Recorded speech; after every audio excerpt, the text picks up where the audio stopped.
lives in Pittsburgh, doesn't she? Okay. And she's related to Harold Char across the street over here. So Oh, okay. He's the relative, I think. Okay. Well, I told her she was more than welcome. Yeah. We definitely will have service. Yeah, we'll let the heat on. Said there's not very many, there's not as many here as were when Richard was here, but we're still here. Yeah, I'll let the heat on for tonight. They're Deidre's, their daughters. Yeah, they left, I think, Friday.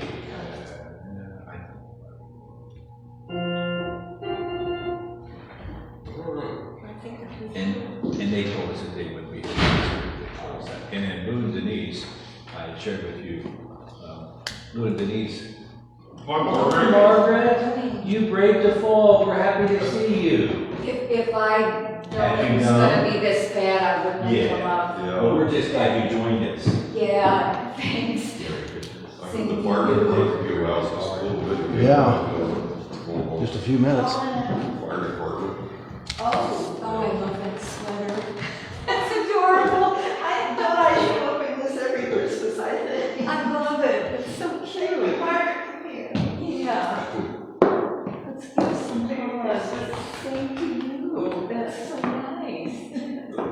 Yeah, I'm driving along thinking like, oh, the fog's gonna lift. It doesn't. It's 46 miles and it was. It seems, yeah, it'll get worse out here, I think. I don't know why, because we don't have our bodies on water. And it's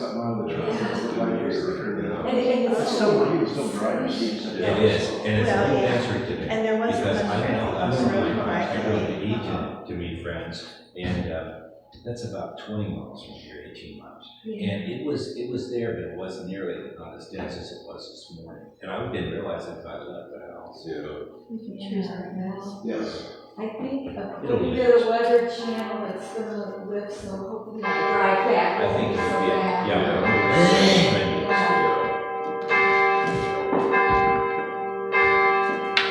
Margaret, you have a long drive. Yeah, it's 46 miles from the driveway to parking lot. Remember when the three of us used to make music together? Thank you. Margaret was fabulous. Yeah. She practiced. She was the best. All right, welcome to First Universalist of New Madison on this foggy Christmas Eve. If you remember last year, it was like 9 degrees below zero and 3 inches of snow. Yeah. That's the kind of Christmas we want. Yeah. Yeah. So this year we got fog and like 60 degrees, but we'll take what we can get. So this is the fourth Sunday of Advent, the Sunday of Love. So I'm going to go ahead and light those candles now. We're not making a big deal out of this, but I thought for old time's sake, for those of you who grew up in the Christian church, we would go ahead and do it.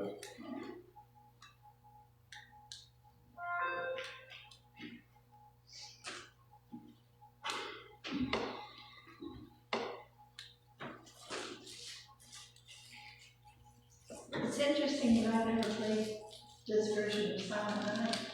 It's in my music. Special jury. See how I do. I don't know why I never played it before. When do you light the white one?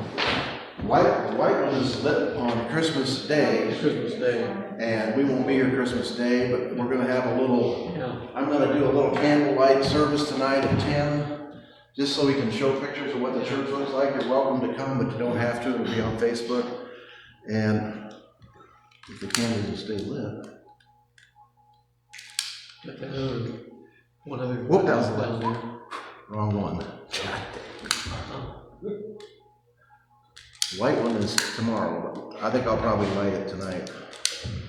All right. Any announcements?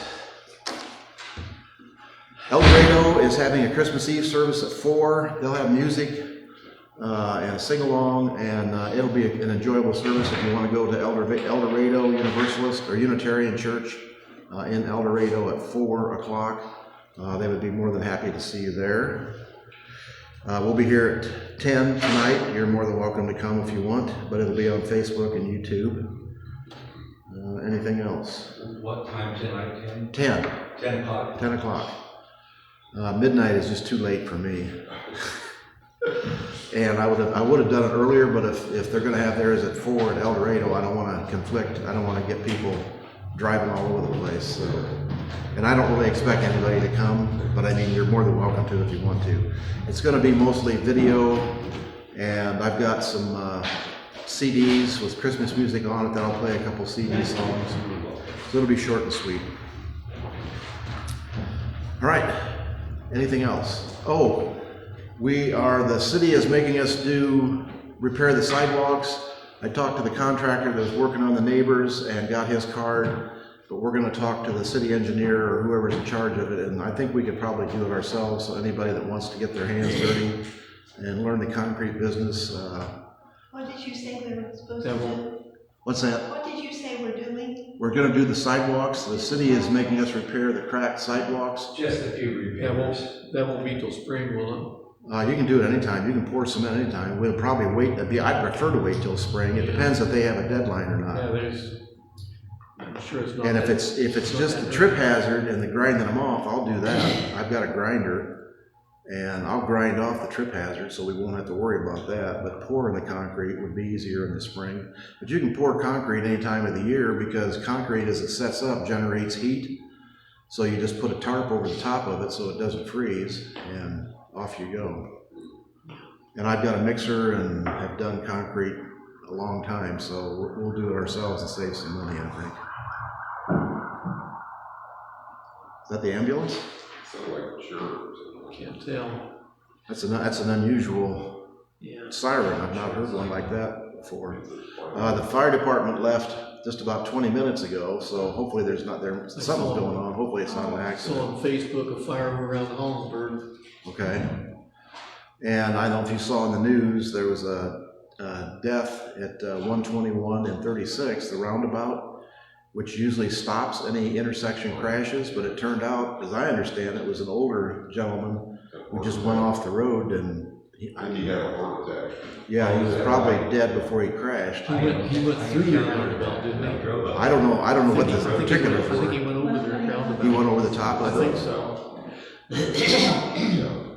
Trey Freck was involved in an accident too, up by, he's the one that ran into the horse and buggy up Oh, north. really? Oh, yeah, up north Yeah. again. Yeah, he was care flighted to, Fort Wayne or somewhere. And some of the Amish kids hurt pretty bad? Yeah, the horse and the Amish, 1-year-old. Yep. And there are more and more Amish around here, so people have to be more and more aware. Yeah. And as I chronically complain every time we talk about this, people are just driving like crazy. People are passing out of my house on 121 south of Braffinsville. There's a curve going up a hill. And I pulled out of my driveway and I was probably going 40 when the guy came up behind me and passed me going like 60 on a blind curve going up a hill. It's just scares the bejesus out of me. So. Did you say there are more Amish people now? About They're what? Yeah, more Amish people? Yeah. Yes. Around here, yeah. yeah. Huh. Yeah. There's a couple horse and buggies around New Paris now. Yeah. New Paris, actually, if you go New Paris, El Dorado, Whitewater Road, at the second intersection there, they've actually built a church, not a church, but a school. And 2 or 3 of the houses there are now Amish. They buy the English places and then take the electricity out and fix them up. But the Amish have prolific families, 8, 10, whatever kids they can get. And each one of those kids, the family will buy them a farm. Now, sometimes it's only a 40 acre or 20 acre and 80 acre, but they all want to stay in the same neighborhood, so they keep buying up the property values and raising the property values because they save their money and they're willing to pay for it. So I think I told you we sold our ground in northern Indiana for twice what the farm ground price goes for. I was really surprised at that, but an Amish family bought that ground. All right, our prelude is Silent Night.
That's a new arrangement. That's very nice. All right. Our chalice lighting, invitation to Christmas. On this eve of mystery and magic, let us enter into the Christmas story as if we were there on the holy night. What part will we play this year? Are you the mother, trusting in your body to know what to do when the time of birth comes? Are you the father, protecting your vulnerable family from unknown threats on a strange journey? Are you the innkeeper who has no room, or will you take us in? Perhaps you are the animals who hear the child's first cry. But who will sing the songs of rejoicing for the precious babe? Who will rise up and follow the bright star of hope, even if it means a few lost sheep? The wise ones will give away their wealth and remember what to adore. And when this holy family must travel again once, who in this harsh land will shelter them? On this silent night, let us search our hearts for our place in the Christmas story that never ends. Let us choose again our role in the incarnation of love. Opening hymn, and it's a Christmas hymn, and everybody is welcome to sing along. Let's do 253. 253. Come all ye faithful.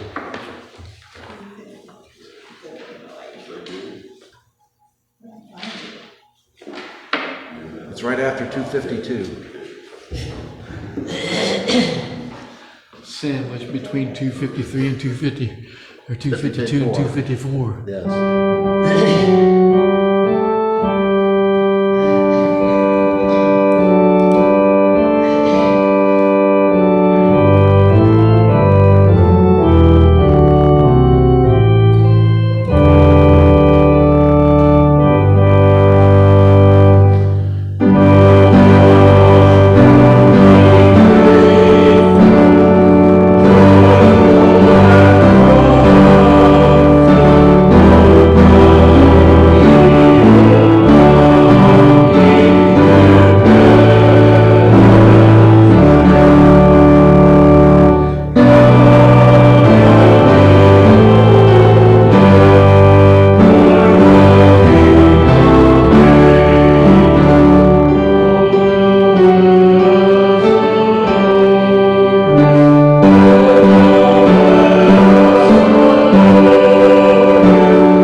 it's a blessing to have those who can sing. All right. How many of you recognize this character? Grinch. Not the Grinch. Scrooge. Scrooge. Does everybody know the story of A Christmas Carol, Scrooge? I'm hoping everybody does. That's kind of the topic. We're considering the poor of the earth on Christmas Eve, and we are considering the transformation of a soul that's shrunken, wizened, not very popular, not very happy, to something that can be a participant in the life of society. A magic miracle or just a transformation. That is the story of A Christmas Carol, and that's kind of what we're going to look at today. Christmas blessing. This is the affirmation. The story tells of a woman heavy with child, traveling with her partner to be counted in a census declared by a distant ruler, unaware of the lives disrupted or the life that is to come. May those in power open their minds and hearts to the impact of their actions on others, especially those who are unseen and unprotected. The story tells of too many people and not enough housing, so that the couple shelters in a stable with the animals. May we know that there can be enough housing for all, housing that offers comfort, warmth, and home. The story tells of a baby born on a cold night, the birthing cries unrecorded, perhaps unheard, a child swaddled, loved, and warmed by its parents and the animals in the stable. May the cries of all mothers be heard, and may all children born into this world be welcomed, warmed, and loved. The story tells of a star bright in the night sky, heralding a message of new life, pointing the way to light toward hope.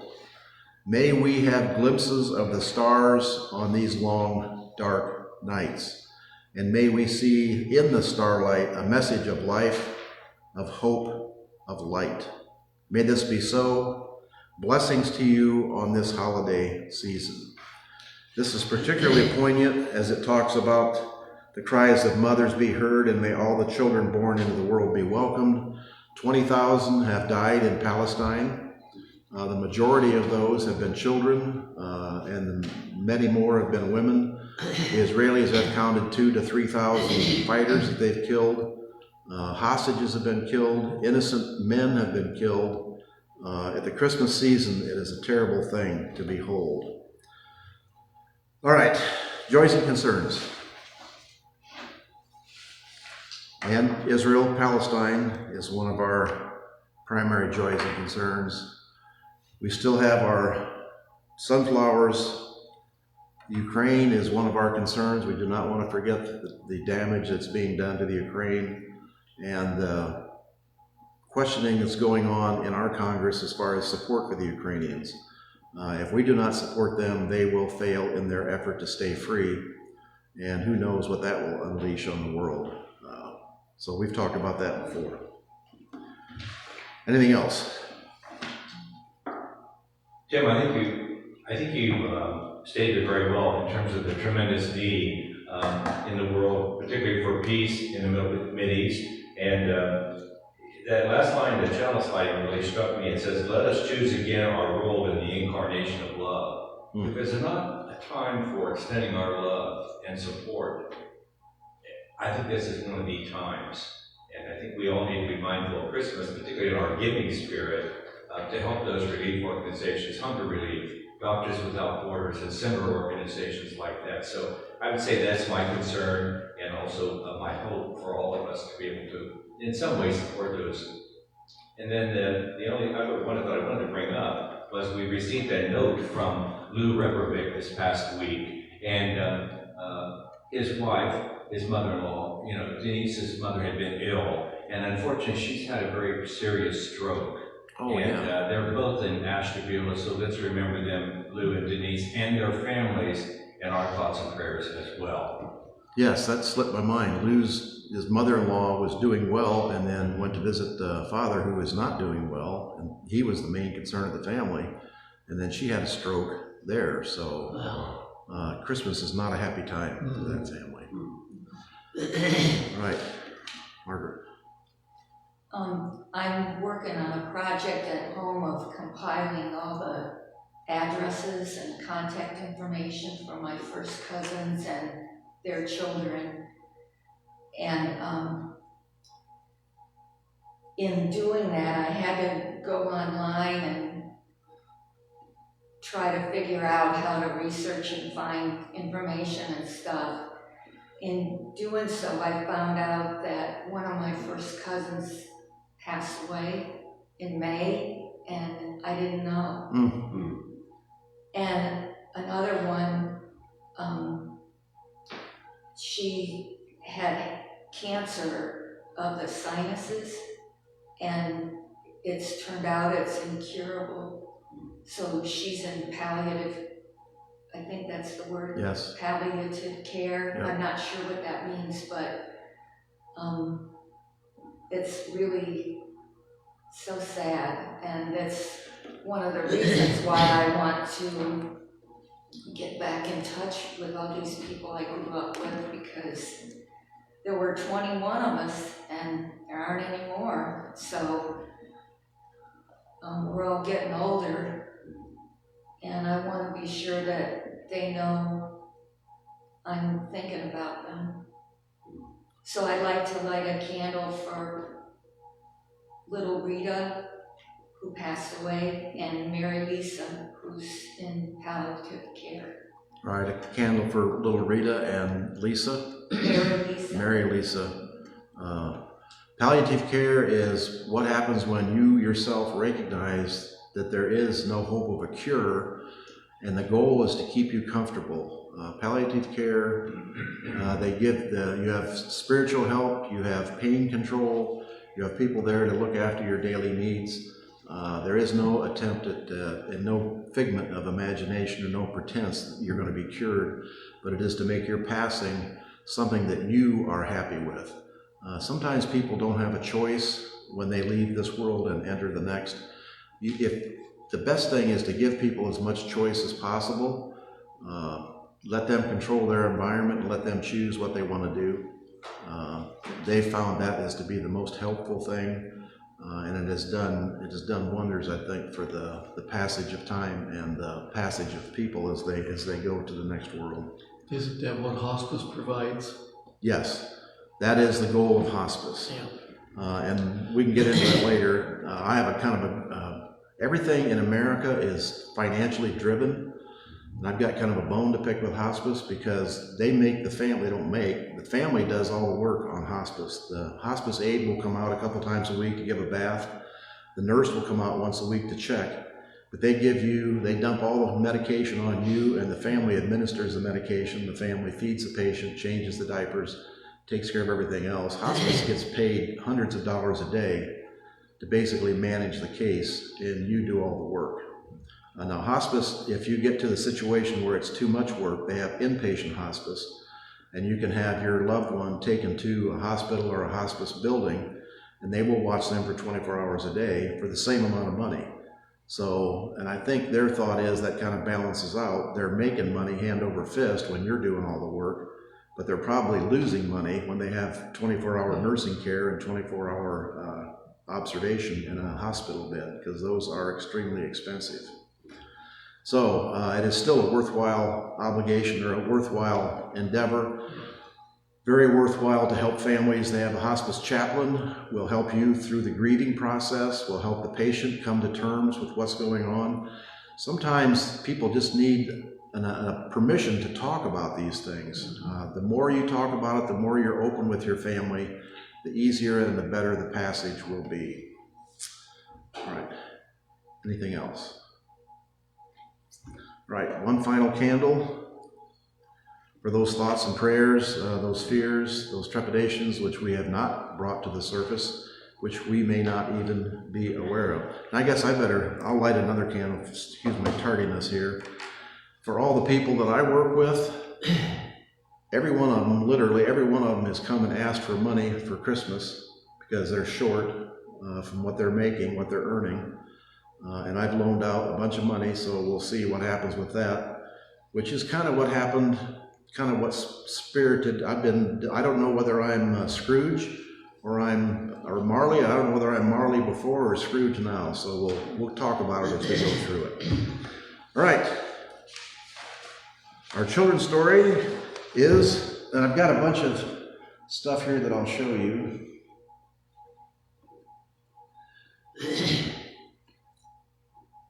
This is a scene out of Scrooge. You will agree, I'm sure, that many thousands of people lack the basic necessities, and many hundreds of thousands lack ordinary comforts. Are there no prisons? Plenty of prisons, sir. And the union workhouses, are they still in operation? Yes, they are. I only wish I could say they were not. I support those institutions I have mentioned, and I expect the poor to make use of them. Those who are badly off must go there. Many cannot go there, and many would rather die. They'd rather die. They'd better do it and decrease the surplus population. Do you know where decrease the surplus population came from?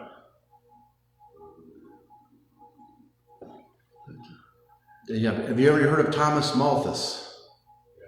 Thomas Malthus was one of the first people who worked on population, actually the population control and the concept of what happens if the earth continues to grow.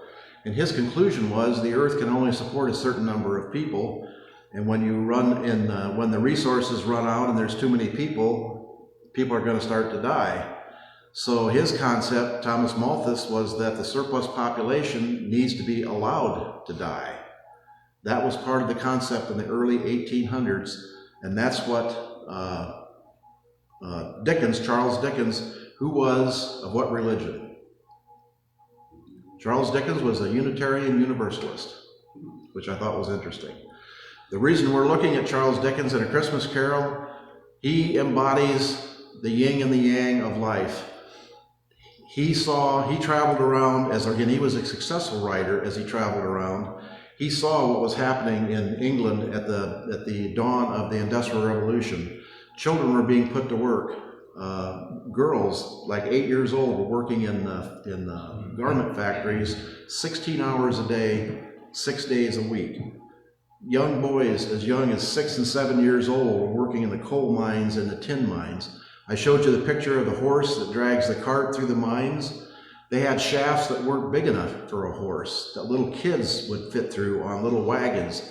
They would go through, get the coal, and drag it out. 6 and 7-year-old kids working 12 to 14 hours a day, 6 days a week in a coal mine. Dickens saw this, and it pierced his heart, and he wrote almost 3 preceding stories on A Christmas Carol, but none of them had the heart, the magnitude, the gravity that A Christmas Carol did, until he came up with A Christmas Carol. But, and we'll get into that later, Charles Dickens was not a perfect person. There was some problems with his thing too. So I found this little recording does a better job than me speaking, if it'll come up, than me going through all this, which maybe it won't.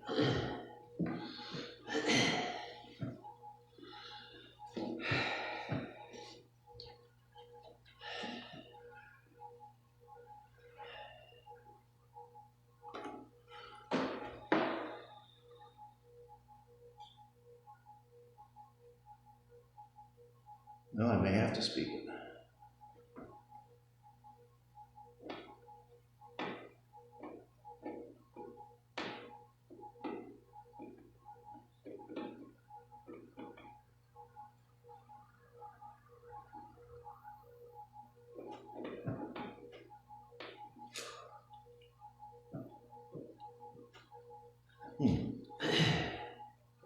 It was there a minute ago.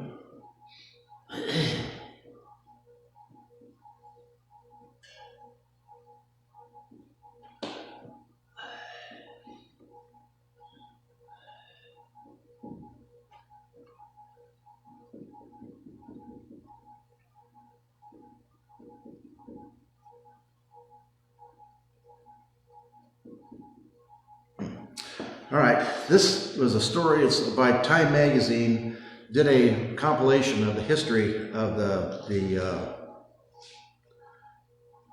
revolution, the Industrial Revolution, and what happened through it. And it also went through what happened with the people who worked there. Dickens was impressed. He traveled around as he wrote his stories and saw these girls working, saw these boys working, saw the way people were treated. Dickens was a middle-class person when he grew up as a young boy. His family was middle class, but his father was kind of a spendthrift and ended up spending more money than he had. And you know what happens to people in the early 1800s in Britain if they go into debt? Debtor's prison. They put people in debtor's prison. And that's why I wish this would come up, because this had some good pictures of debtor's prison and what happened in debtor's prison. They talks about the treadmill. And I wondered, what is the treadmill about? This thing explains it. In debtor's prison, they had giant treadmills, giant wheels on a shaft that the debtors, the prisoners, would walk on these like a regular treadmill, not a flat treadmill, but on like a wheel, like a water wheel, only they were the motive power. Rows and rows of these with men walking on these all day long. These drove a shaft, which drove spinning machines, drove industrial machines, drove the hammers that hammered out metal.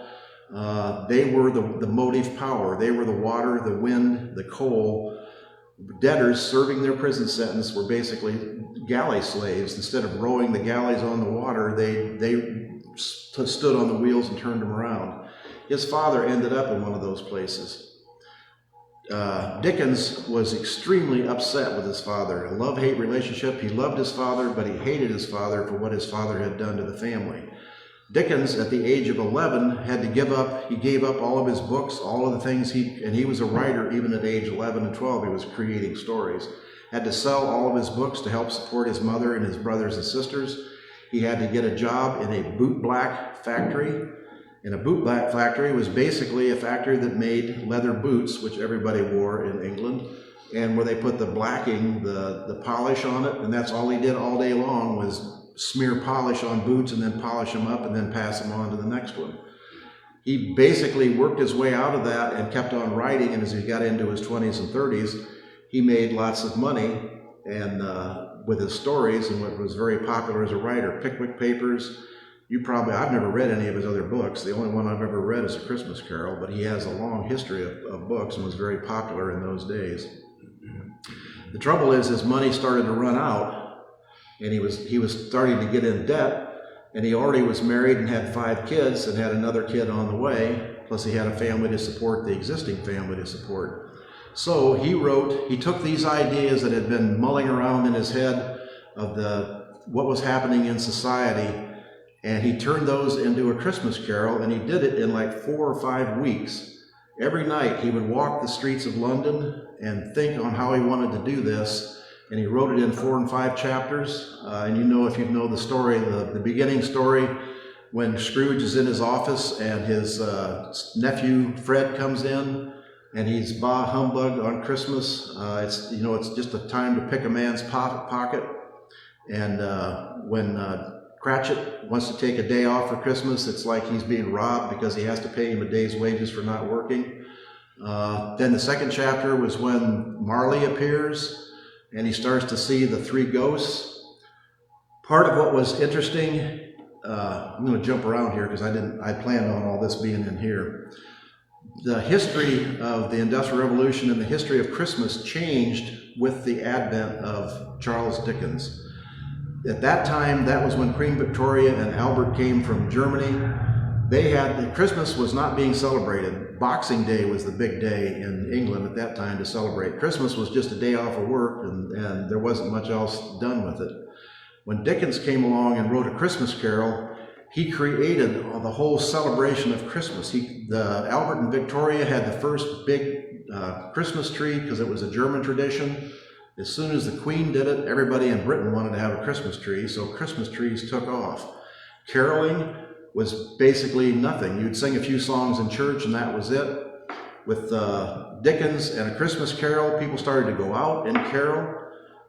Parties, Christmas parties, if you remember in a Christmas Carol, in the story, the nephew Fred and his wife have a party where they sing and do parlor games and things like that. And Scrooge, the ghost takes Scrooge there to observe, and he finds out what the enjoyment part of life can be.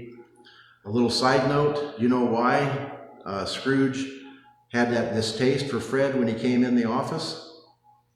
Scrooge's sister, his only sister, died giving birth to Fred. So there's some Freudian stuff going on there. He was holding Fred responsible for his sister's death.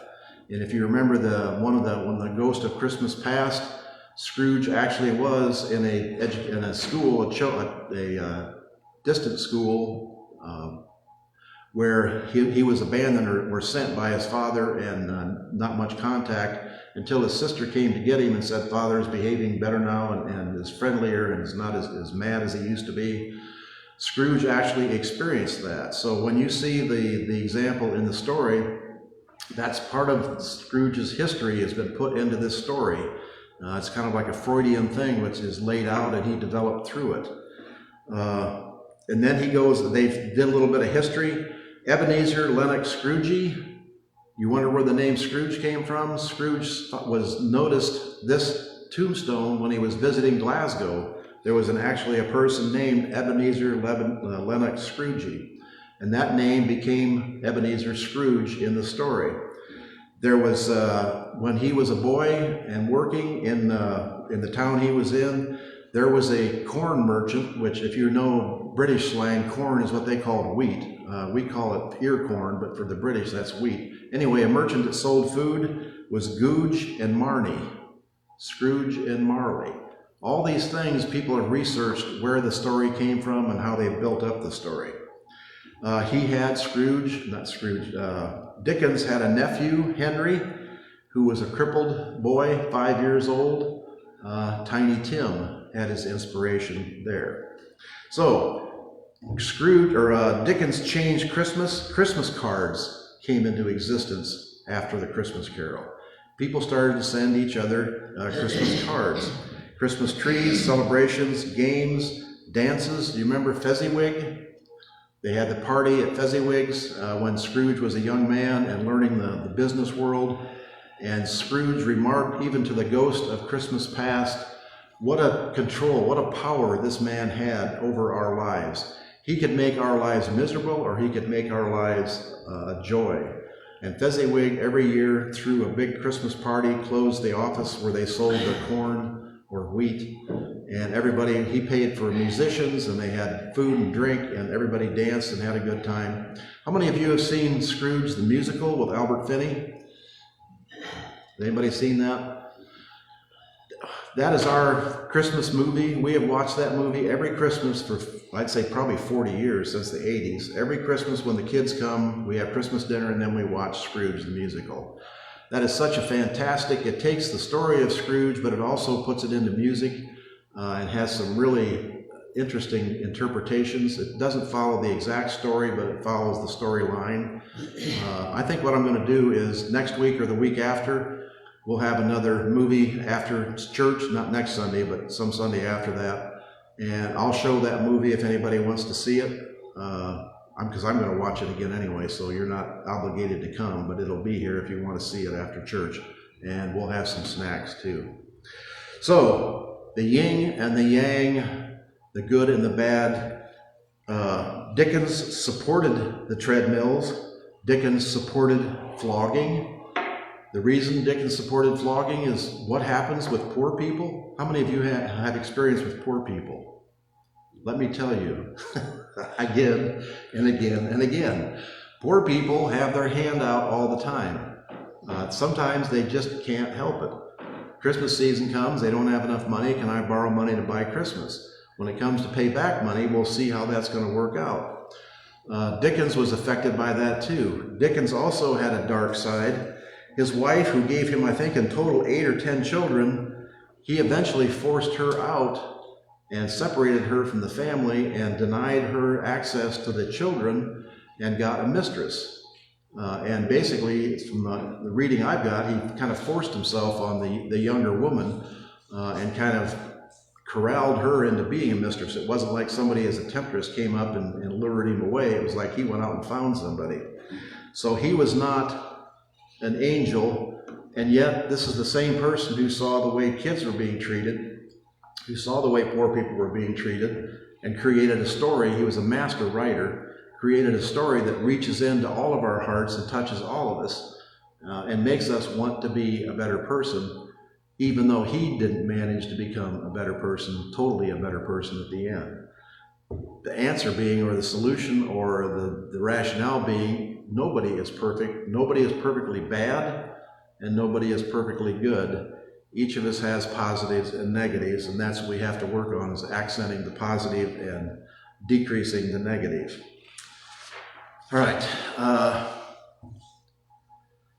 Malthus, his whole thing about Malthus, when people were hungry, it would only lead to an untenable population growth. Better the poor should starve and thus decrease the surplus population. That was the thinking in those days, and that thinking has continued on today. Eugenics, if you're familiar with eugenics, that was popularized in the early 20s in this country and in Germany, and that was the sponsorship. When Hitler said, we are going to clear out the inferior races, that's what he was talking about. And they actually started, and I think I've told you this before, with the insane asylums, with the hospitals where the mentally damaged kids, the handicapped kids, and even if you were mentally okay but handicapped, you were considered unfit for the gene pool and you were eliminated. They used euthanasia to eliminate the population that was not desired. That thinking has not disappeared. We have an ex-president who's talking about the blood of America being poisoned by immigrants, who refer to these people as vermin and people who should not exist. And this person says he's never read Mein Kampf, which I believe. I doubt seriously whether he's read many books, but his wife said he has a book full of Hitler quotes on the bedside table, which I also believe that. He may not have read the whole book, but he's read some quotes because he managed to quote them as he goes along. So anyway, so we've got eugenics, we've got the elimination, the idea of the elimination of the unsuitable, and Dickens is working against that with The Milk of Human Kindness. And part of the thing is there is a yin and the yang. There is the temptation. When you look at poor people and see the way they act, you say they deserve to be poor. They choose to be poor. And that's the question. How do we help people not to be poor? How do we help people to make better choices and to become more substantial citizens? And part of that is related to, I went back to the divide and right of kings. You're familiar with that? Before the Industrial Revolution, if you were a farmer, if your dad was a farmer and your granddad was a farmer, you were going to be a farmer. If your father was a mechanic or a merchant, you were a mechanic or a merchant. Whatever place you were born, that's where you stayed. There wasn't any transition. It's only in our day and age is there an opportunity to go to a different place, to make yourself better, to move up the ladder. That is kind of a figment of the American imagination. That is not always as much opportunity as you see. There are occasional kids who make it, and you can see them. They're promoted, and people list them and say this is what the goal is, but it doesn't happen to very many people in America. The same privilege still works, and you've seen that in the college entrance scandals. Rich people get their kids into rich colleges like Harvard or Yale. If you graduate with a degree from Harvard or Yale, like our ex-president, you can pretty much name your own business as you go into business, and it's not for how much you know, it's where you came from. How do you get into these schools? How about if your dad buys a building for the school? Or how about if your dad donates $1 million to the school? You know that your kid is going to be accepted no matter how stupid he is. What if you pay tutors thousands of dollars a year to teach your kids the answers to the test? What if your kid is so stupid he can't even take the test? Then you hire somebody to imitate him and go in and take the test for him. What if you need to have a good resume? You hire people to say that your kid is a sports figure in high school or prep school or wherever, was on the sailing club or the yacht club or whatever. None of that's true. It's just somebody you paid them to put that on his resume. Rich people make their way through the world with their money. They use their money to advance the lives of their kids.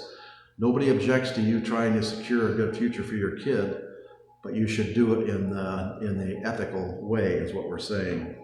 So, and then what happens if we get to Scrooge's transformation, if you remember, in the movie that I'll show here, the musical, he tears up his ledger book at the end.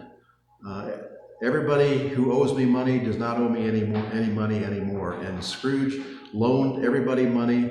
He loaned every little shopkeeper, every little peddler, the two ladies that sold mittens, he loaned them money. The guy who sold broth, he loaned him money. All these people borrowed money to get along because of the difficulty in making it in Victorian England. If everybody loaned out money and never collected it, is that going to work? Can you just go borrow money from people and not pay it back? It makes a good story for Christmas, but it's not a story that we're going to live with. So we still need to come to that place where we understand what's going on.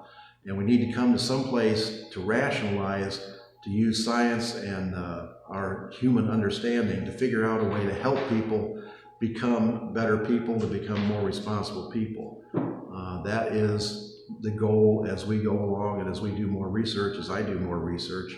And I'm actually doing experiments right now to see what we can figure out. All right, and I can tell you some of the people, these people who don't have 2 nickels to rub together, they want to borrow $8,000 and they want a golf cart. What do you want a golf cart for? I mean, you can't pay, if you had $8,000, pay off your car loans. Don't be buying a golf cart. I mean, I don't understand that.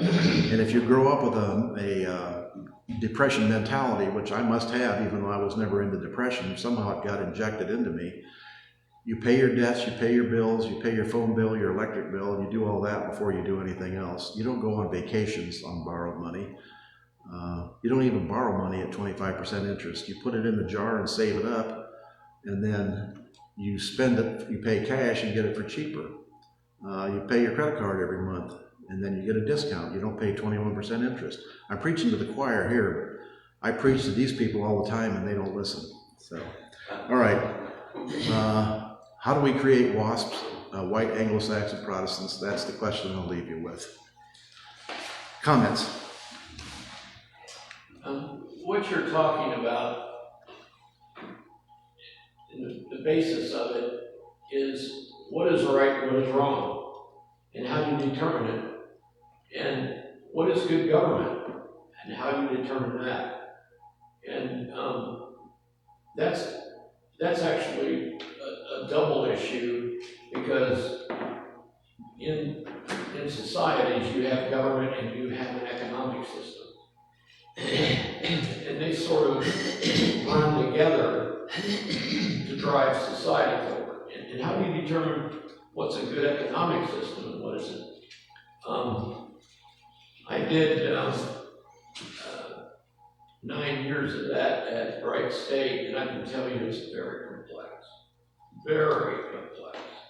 So I think it's good that you're challenging us to think these things out. But we're biting off when you start thinking about that stuff, it's very complex. And as if you've ever seen the movie Inherit the Wind, where it was based upon the story of the monkey trial in Tennessee back in the 30s. The guy that was Spencer Tracy plays Clarence Darrow, who was a brilliant lawyer, and Williams Jennings Bryan knew he was in trouble when he found out that Clarence Darrow was going to be defending the guy, because he knew Clarence Darrow, and he knew what a brilliant lawyer he was. But at one place in the show, Clarence Darrow asks Matthew Harrison Brady, but that's what they called him in the show. Actually, it was Williams Jennings Bryan in real life. He asked him, he says, do you think about what you don't think about? And of course, Williams Jennings Bryan didn't know what to say to that. So Clarence Darrow asked, do you think about what you do think about?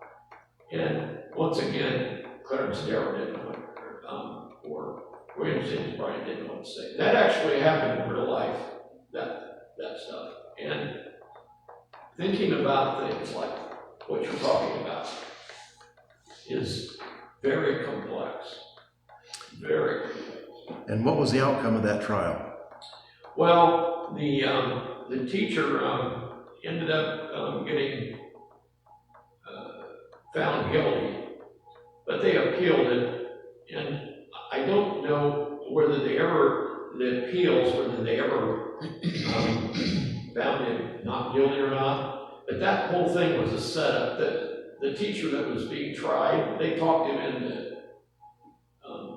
doing stuff so that they could bring fame to the town. And what they ended up doing was that trial made Nicene Christianity in this country look so bad that after that trial was over, it took them decades to recover from the damage that did to Nicene Christianity. Yeah, my point is, Clarence Darrow in the movie and the book is a brilliant lawyer, and he lost the case. He was not able to convince the jury in that tiny Tennessee town that teaching evolution was a legitimate thing to do. Do you see any echoes of that again?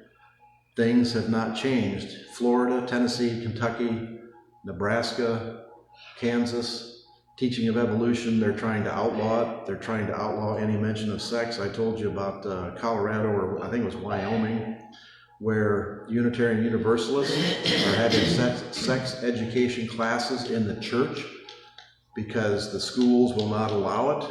And I'm talking basic anatomy, basic physiology, just basic, these are the parts, and this is what happens. They try to keep kids completely ignorant, and we've gone over that before. The same thing is happening in Ohio. The legislature wants an ignorant population because ignorant people can't figure out the right and the wrong on a vote.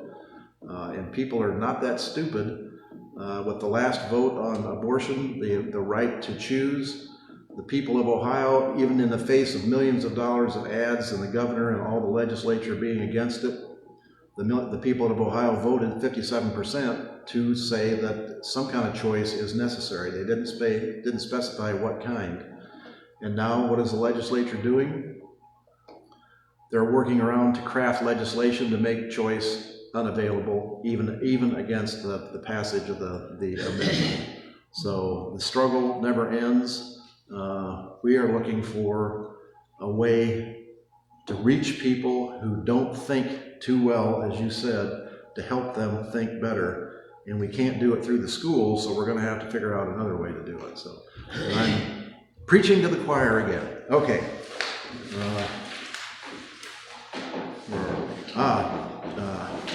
Offering. We're going to hear Little Town of Bethlehem.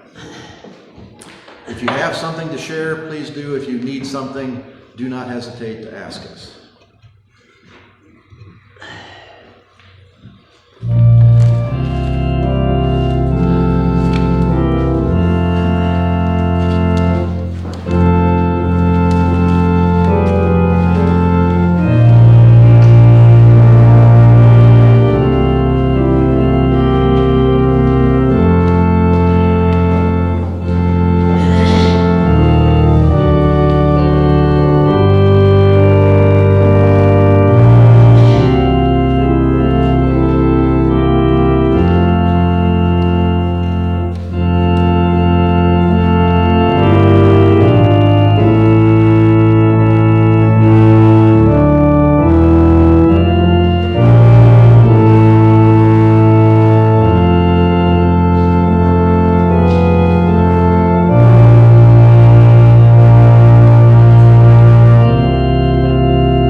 Anybody want to sing a hymn? Silent Night. Silent Night?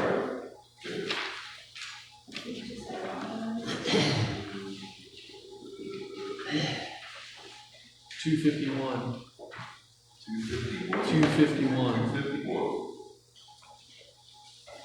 Right after 250. Huh? Found it. Okay, should we put it through or? Okay.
For extinguishing the chalice, the Spirit of the Holy dwells in each of us. The Spirit of love dwells in each of us. May the flames in our sanctuary remind us that eternal love dwells in our hearts. And the postlude is Hark the Herald Angels Sing.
Margaret, what were the names again?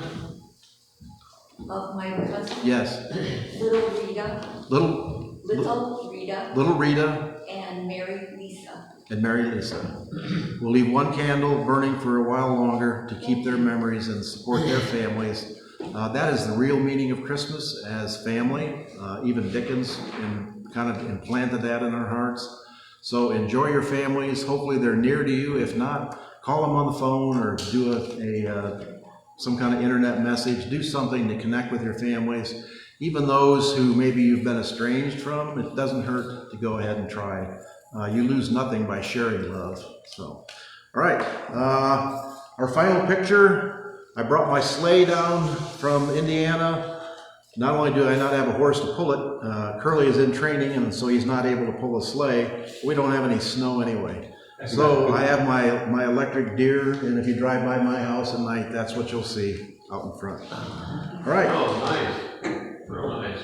So they're fresh donuts, not fresh donuts, they're day old, but they're fresh yesterday. So for me, they're fresh. Enjoy your donuts. I'll be back here, well, at 4 o'clock if you want to go to El Dorado for a nice hymn sing. They have a great group over there. And I'll be back here tonight to light the candles and just have a little bit of music on the tape player. So, and probably some videos if I can make it play. Could I borrow a hymnal? Sure. For a little while. Just take any ones out of the pews. I'm going to do some research at home on what Eric and I are going to sing. Okay. And I was real concerned about, where we were going to get the sheet music, when we were going to rehearse, and singing a song from the hymnal solves the sheet music issue. Yes. And our piano people, they play these songs all the time. So that solves the accompaniment issue. Yep. And so I'm going to research at home, pick out a song that's got a good tenor part to it, and I'll be singing the tenor. And we'll do that, like he indicated, Though Dickens had already written successful books, we have plenty of time for and the old curiosity shop, the sales of his latest novel, 19 Shadows, were declining rapidly. I'll probably go over His publishers had increased his monthly payment to borrow money against his insurance policy. Dickens needed to write something that would sell, and he was to find his inspiration in an unlikely source. In the spring of 1844, Dickens read a parliamentary report on child labour. The document features thousands of pages of oral testimony from child workers, some as young as 5, who worked grueling industrial jobs. Because Dickens had worked 10-hour days in a bootblacking factory, the plight of the exploited children resonated strongly with the audience. Child labour had been one of the many negative results of the Industrial Revolution, which had transformed England and much of Europe and the United States during the 19th century. The introduction of the steam engines powered by coal and the help of factory machines to manufacture products in massive quantities. A class of industrialists, merchants and shipowners accumulated most of the wealth, while the working classes toiled long hours with little pay, working in small spaces with hot and dangerous machinery. As more and more people moved to the cities for work, urban areas grew populated and overcrowded. Wages were low and many families were forced to send their children to work in the factories or quarries. In 1834, a poor law was introduced. The law stipulated that those unable to care for themselves could stay in workhouses. However, these dwellings usually contained substandard living conditions. Many people instead turned to crime out of necessity. Those who weren't caught were sent to prisons, and often put to work in grueling ways. Victorian prisons featured the very first treadmills, which prisoners walked on to generate energy or grain mills. At this festive season of the year, Mr. Scrooge, said the gentleman taking up the pen, it is more than usually desirable that we should make some slight provision for the poor and destitute, who suffer greatly at the present time. Are there no prisons? Asked Scrooge. Plenty of prisons, said the gentleman, laying down his pen again. The treadmill and the poor law are in full vigour, then, said Scrooge.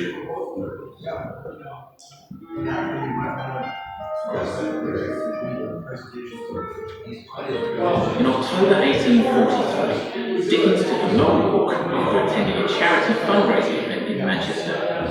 It was there he conceived of the idea of a Christmas carol, which he proceeded to write hastily over the 6 weeks that followed. A Christmas carol drew heavily on the Gothic genre, which was highly popular in Victorian England. Gothic texts featured eerie and mysterious atmospheres, and often incorporated criminal, supernatural, or romantic elements. Other conventions of the genre included flawed protagonists, strange visions, omens, and nightmares. The settings of Gothic stories were also important, and often took place in atmospheric and isolated locations like castles and graveyards. Ghost stories were a particularly popular form of Gothic fiction, and were often filled with flickering candles, strange noises, shadowy houses, and malevolent spirits. These stories tapped into Victorian society's widespread fascination with the supernatural. Mediums were in great demand, holding seances where spirits were summoned, and furniture was seen to move or float. Spirit photography was also in vogue in the latter half of the 19th century, and relied on photographic tricks to depict ghostly apparitions. Dickens also significantly chose to set his story during the Christmas season. The holiday had its roots in the pagan winter solstice festival known as Yule, an event filled with feasting, drinking, sacrifice, and increased supernatural activity. Dickens' story not only enhanced the association between Christmas time and the spiritual world, it would also help lay the foundation for the modern Christmas holiday.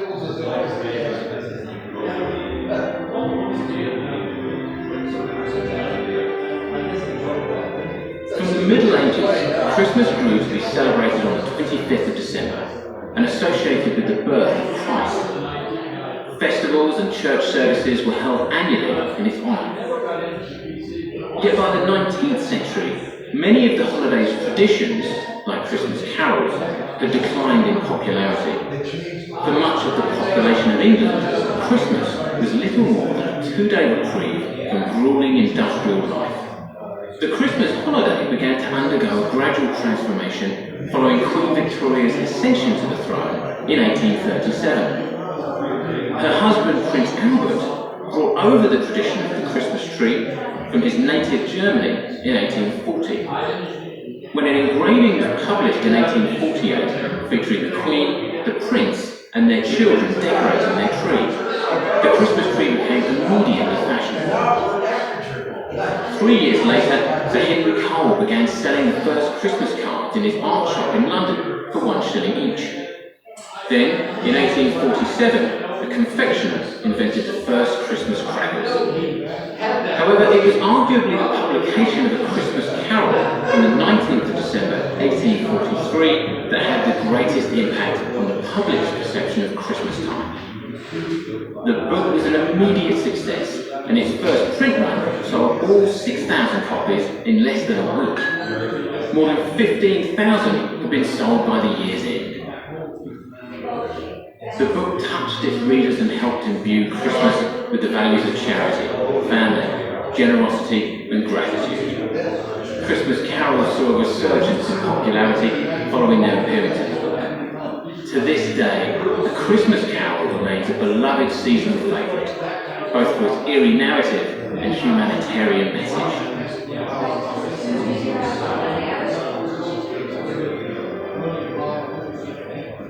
They've got like giant speakers the size of a podium. The other size of the podium, there's like 2 of those speakers that pretty well we talked back in whether have somebody playing. Even if it's not a perfect rendition, if you're just over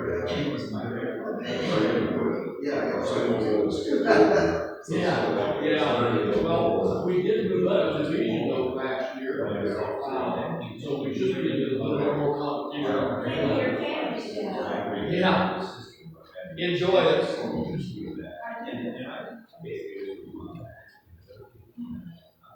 What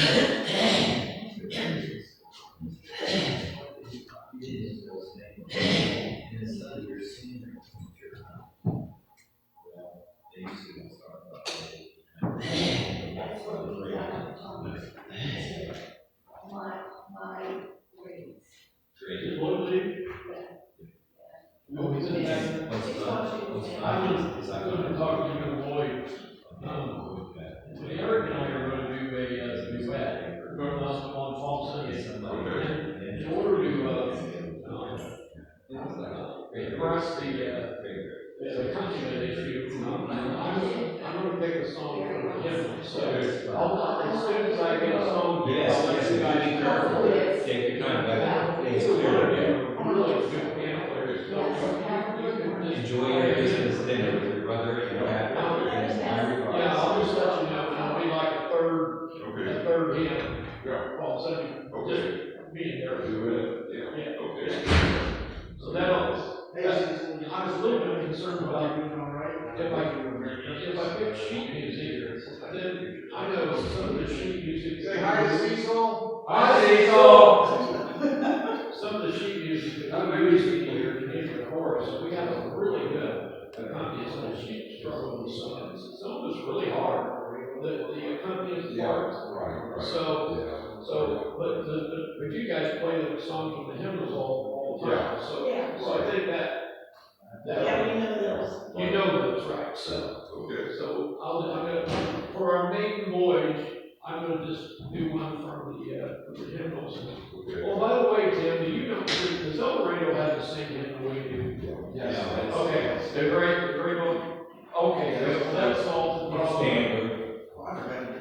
I thought I might have to borrow 3 hymnals when we get rolling, but since they have them over there, one will be enough. And I brought my really good 3-piece so that the hymnal has a nice home to ride around in. It would be safe from the water, the rain and the weather. So yeah, it's inside of it. But anyway, I just want to let you guys know, just as soon as I know what it is, I'll let you know that you can practice it or not. But you guys play with it and all stuff. I don't think it'll be an issue. Okay. Yeah, that's good. They're driving it. We might eventually. I was telling Tim, I'd like to try to involve this into a singing group that could perform. We've got, like these are the big singers. I'd like to try to talk to some of the we could maybe have a UUA singing group. Eventually someday and do sheet music. But if we did, I'll let you guys have those companies way before. Coffee in the morning, goes and voice conversation. Yes. And do this in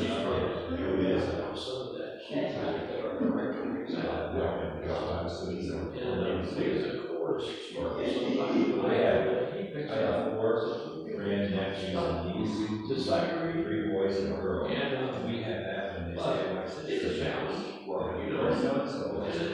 And always you mentioned the rest of the time, we have a concert. and she tried 20 minutes. Okay. That's one of the reasons I was a little bit concerned about the senior high school and the girls in school. Because, some of it is really hard. You guys are good piano players. Yeah, what was it? Yeah, chords, over good chords. I don't know. Stuff. Yeah. I used to play all the showy stuff. Yeah. That's like, well, like, the reason make the years there.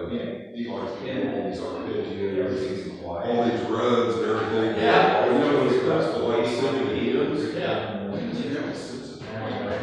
And I can't sing the way he plays. I think he doesn't keep the beat, I don't know, he gets every household.